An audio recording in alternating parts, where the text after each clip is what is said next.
Umagang kay ganda kakabsat, just woke up like this. Umaykan kaduandak agdaramos kan agmulumog. Tunubi kat tayo agtutbrasen, tasayang titutpaste, charis. Umpisa na po natin balatan yung patatas kasi mag-bake po tayo ng chicken Thai with potato. Ayan, prepare na po. Bake for 45 minutes.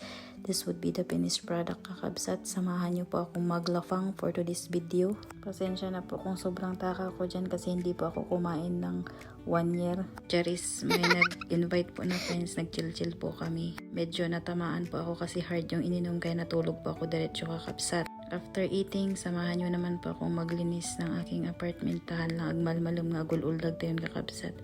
Agwalis-walis tayo tap na agnad-nad chicken nan tayo. After walis kakabsat, mag-map naman po tayo para hindi naman po dugyuti na tignan yung ating floor.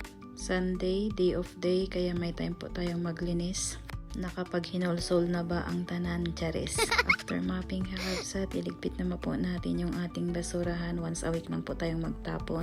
Happy Sunday kakabsat. God bless. Bye!